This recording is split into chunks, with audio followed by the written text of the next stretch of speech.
malaysaa ama qiyaastaa dawlad yar oo markaasi aasaasantay oo dhammaan cidda ku hareeraysani ay tahay dawlada cadow ku ah masdhihi kartaa waa ay sii jiri kartaa dawladdaasi amase dhulkaasi ayaa ay ka sii talin kartaa haa dabcan hal fursad baa jirta oo ay ku sii jiri karto taasoo ah inaysan gelin ama aysan muujin wax naxariisa oo dhan walba taas waa sababta keentay aasaasitaanka ururka Mossad hay'adda sirdoonka ee dabagalka khaaska Israa'iil waa mid ka mid ah kuwa ugu horeeya hay'adaha sirdoonka ee caalamka looguna cabsida badan yahay waana urur aan la qeexi karin ujeedadiisa sharciyadeed doorkiisa dawladeed waajibaadkiisa habmaamulkiisa iyo miisaaniyadda ku baxda intaba waxayna banaanka ka tahay qaanuunka cidda kaliyaata ee uu hoos tago ururkani waa ra'iisul wasaaraha Israa'iil sidaba looma ogaan karo cadadka ka shaqeeya Mossad sanadkii 1951 cadadkooda waxa lagu qiyaasay inay gaarayeen kumanaan laakiin tababarka ay marayaan ciidamadaasi ayaa ah mid aad u adag marka laga soo tago dhisidooda waxa laga maarmaana inay ku hadli karaan luqado kala duwan sidoo kale waxa lagu imtixaamaa habab kala duwan sida waxdilka waxadista oo adkeysiga gaajada dibka iyo ciqaabta sidoo kale isticmaalka hubka kala duwan beenta oo caadi u noqota dhammaan shabakadaasi waxa isku xira qalab sirdoon oo u gaara ururkaasi tusaale sida dhacday sanadkii 1972 ciyaarihii Olombikada ee ka dhacay magaalada Munich ee dalka Jarmalka koox Falastiiniyiin ah oo la magac baxday Black September ama September Madoobeed ayaa ka fuliyay howlgal gudaha garoonka ay ka socdeen ciyaaraha Olombikada taasoo ay ku guuleysteen inay afduubtaan kadibna dilaan 11 ciyaartay oo Yuhuuda Mossad ayaa faraha la soo gashay kadib markii ay hawsha ku fashilmeen ciidamada ammaanka Germany Mossad ayaa bilowday howlgallo ay ugu magac dartay arada rabbi taasoo ay bartilmaameedkeedu ahaa inay ka argoosato cid walba oo ka qayb ahayd mid howlgalkaasi ay samaysayna waxa uu noqday mid ay la yaabaan caalamka oo dhan waxayna ahayd hay'ad ay leedahay dawlad wax yar jirtay haddana fulinaysa howlgallo culculus laakiin tani ma ahayn howlgalkoodii ugu horeeyay mana ahayn howlgalkoodii ugu dambeeyay ee Mossad howlgalladii Iiraan dhowgii 2011 waxaa bilowday dilal aan xisaab lahayn magaalooyinka kala duwan ee Iiraan mana jirin sabab loo aaneynayay dilalkaas qaarkood ayaa guryahooda ku dhinteen qaarkoodna waxa lagu dilay shilal dadka lala beegsaday ayaa ahaa kuwa miisaan ku leh Iiraan ayaa ku eedeysay dhacdooyinkan Israa'iil laakiin ma aysan soo bandhigin wax cadeymo ah Qaasim Suleymani 2020 ayay ahayd markii la dilay generaalkii Iiraan ee Qaasim Suleymani ee uu dilay Mareykanka xogaha qaar ayaa sheegaya in nin ka mid ah dadkii ka agdhawaa uu ahaa jaajuus u shaqeeya ciidamadaasi Mossad oo gudbinayay bartilmaameedkiisa waxa la qiyaasaa in qaybteed qaabilsan dilalka ay fulisay howlgallo ka badan kuwa reer galbeedka in ka badan 2700 oo dilal qorshaysan ah ayay fulisay intii ay asaasneed dilka aqoon-yahanada iyo qoraayaasha dilalka ay fuliyeen kuma koobneen kaliya hogaamiyayaal ciidan iyo howlwadeenno maadaama ay saameyn ku yeesheen hogaamiyayaasha siyaasadda aqoon-yahanada iyo qoraayaasha waxay noqdeen kuwa taarget ka dhigta dadkaasi Israa'iilna kuma kala saarin goobihii ay dilalka ku fulinaysay macarabba mise waa dal shisheeye masaaxiibba mise waa cadow inta badan Israa'iil si rasmi ah uma qaranayso mas'uuliyadda dilalkan ka baxsan xuduudaha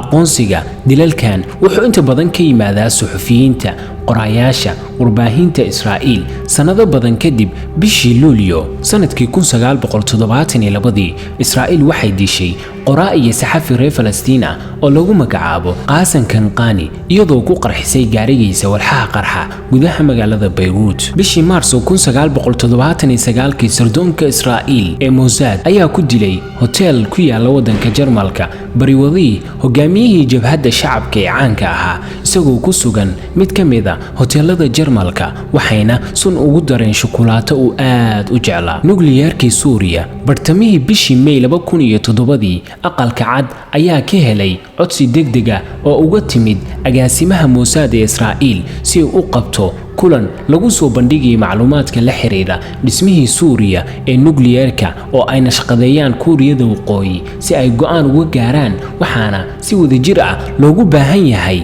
in la keeno cadeymo si loogu takhaluso tuhumka ay isku afgarteen. hay'adda Mossad ee Israa'iil waxay awooday inay hesho macluumaad ku saabsan mashruuca nukliyeerka Suuriya ee gobolka Deir ez-Zor iyadoo loo marayo howlgalkan basaasnimo oo lagu fuliyay kombiyuutarka uu leeyahay shaqaalo reer Suuriya ah oo ku sugnaa caasimadda Ingiriiska ee London. intaa kadibna Mossad waxa ay bilowday baaritaano ballaaran si ay u ogaato faahfaahinta suurtagalka ah ee ku saabsan mashruuca iyadoo loo marayo kormeerka dayax-gacmeedka iyo dabagalka goobaha lagu sameynayo. dabcan samaynta nukliyeerka reactorka ama atomiga Syria wuxuu ka dhigan yahay halista ugu weyn ee la malayn karo ee ku wajahan dowladda Israa'iil iyo amnigeeda qaranka. Mareykanka waxa lagu wargeliyay arrintan, laakiin tan dambe waxay u baahneyd caddeyn dhammaystiran. caddeynta gunaanadkana waxaa keenay xubnaha Sirti Medical Elite Unit iyagoo ka duulaya xadka Suuriya. laba diyaaradood oo kuwa qumaatiga u kaca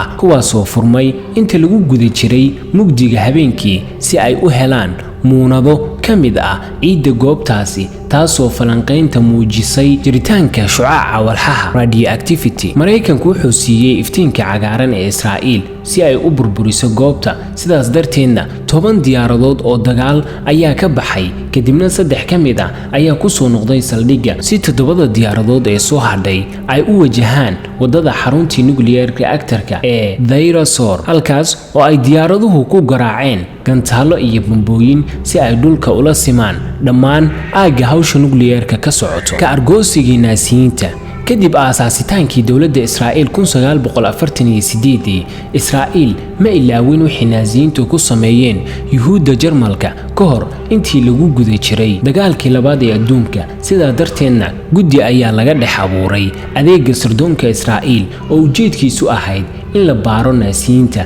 gaar ahaan kuwa ka shaqeeya xeryaha militariga ee lagu ciqaabi jiray Yuhuudda. waxaa ka mid ahaa naasiyiintii ugu caansanaa ee ay gaareen Mossad Israa'iil, Adolf Eichmann. kadib in ka badan 12 saacadood oo baaritaan ah, ujeedadiisuna waxay ahayd inuu masaafuriyo oo nadiifiyo Jarmalka Yuhuudda ku nool, in Yuhuuddu loo musaafiriyo Falastiin sababo dhaqaale awgood, iyo in uu muujiyo khilaafitaankiisa fikirkiisa naasiyiinta. kadib dhicitaankii naasiga Jarmalka 1945 Eichmann waxa uu ka baxsaday tijaabooyinkii maxkamaddii Nuremberg ee loogu talagalay in la mariyo naasiga kadib markii dacwadda lagu oogay. kadib markii uu ogaaday in garsooruhu la socdo Yuhuuddu, waxa uu ka baxsaday xabsigii. sidoo kale waxa uu ka baxay dhulkii Jarmalka asagoo qabtay dowladda Argentine. Yuhuuddu waxay ku tilmaamaan Eichmann inuu yahay bahalkii dusha kala socday fornooyinkii gaaska ee lagu gubi jiray Yuhuudda. sanadkii 1957 Mossad waxay heshay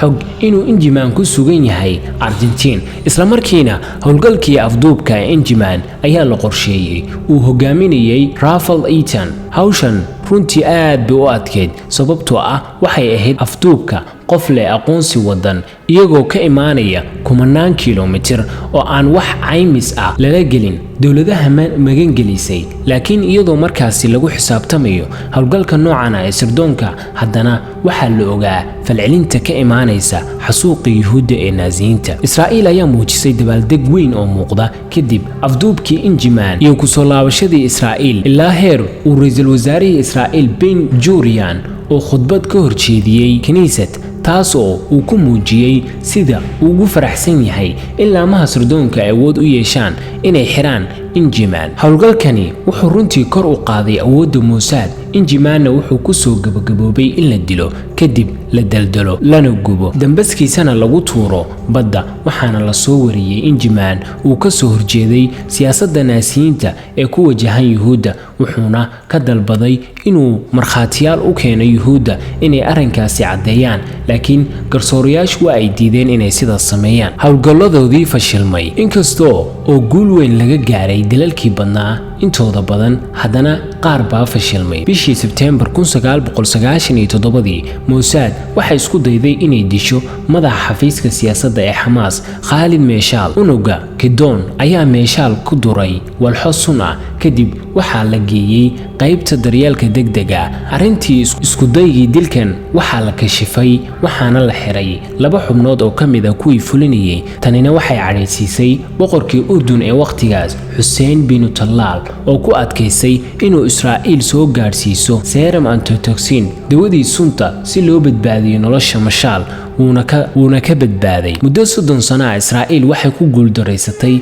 inay disho abaanduulihii guud ee Kataa'ibul Qassam, Maxamed Aldiif ee Qassa, maadaama ay isku dayday 3 jeer inay kaga takhalusto duqaymaha cirka. Isku daygii ugu dambeeyay wuxuu ahaa 2014 kaasoo lagu dilay ilmihiisa iyo xaaskiisa. Diifna weli waa uu nool yahay. Laga soo bilaabo 1948 dhulka walaalaha la haysto ee Falastiin ayaa Israa'iil ka fuliyeen howlgalkii lagu gumaadayo shacabka Falastiin, laguna boobayo dhulka reer Falastiin. Sidoo kale waxaa ka dhinac socday dilka hogaamiyayaasha, aqoon-yahanka, halwadeennada, iyadoo ay hay'adaha Mossad